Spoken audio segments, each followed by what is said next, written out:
Matapos masakot sa Indonesia, nailipad na pabalik ng Pilipinas sina Sheila Leal Guo, kapatid ni dating Bamban Mayor Alice Guo at Cassandra Leong ng Lucky South 99 na isang pogo. Mananatili muna sila sa kamay ng NBI habang pinoproseso ang kanilang mga kaso at habang sila inihahanda sa kanilang pagharap sa Senado at Kongreso. Samantala, ayon naman sa DOJ, ang pagkakahuli sa dalawa ay patunay ng koneksyon ng mga Pogo Hub sa Bamban, Tarlac at Porac sa Pampanga. Alamin natin ang update mula kay Sujin Kim live. Sujin?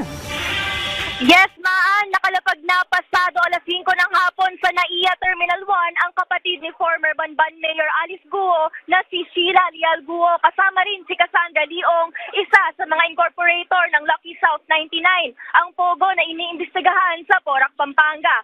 5:05 ng hapon, lumapag ang sinasakyang eroplano ng dalawa. Sakay sila ng Philippine Airlines Flight TR-540 na nagmula sa Jakarta, Indonesia.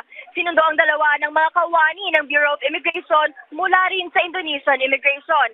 Maan ang bilis ng mga pangyayari pagdating nila sa terminal, agad na nagka-human barricade na ang SWAT team para makadaan ang dalawa. Ang daming personnel ng SWAT, NBI at PNP. Sa dami ng nagtutulakan, Maan, para makuwaan sina Guo at Ong, hindi magkandamayaw ang mga tao. Pagsakay nila sa sasakyan ng NBI, agad na sumunod na rin kaming lahat sa convoy nila, no? Kaya yung nakikita nyo, maaari ngayon sa inyong mga TV ay yun yung naging convoy namin kanina. Mula NAIA, nag-en route na kami pa Manila kung nasaan ang Bureau of Immigration. Ngayon, nasa tapat na kami mismo ng Bureau of Immigration sa Intramuros. Nakaabang na lang rin sa pagbaba ni Guo at Leong ng sasakyan. At yan muna ang latest mula rito sa Intramuros. Balik sa inyo, Maan. Sujin? Nagbigay ba ng mga pahayag ang ating otoridad habang hinihintay yung paglapag ng dalawa? Maan, kasi pinahintay kami sa labas ng NAIA Terminal 1, no? Habang nandun naman, walang nagsalita na miyembro ng NBI o ng SWAT. Kaya hindi ko pa sigurado kung may mga nagsalita ba sa loob ng terminal mismo. Pero sa ngayon, wala pa naman. Maan.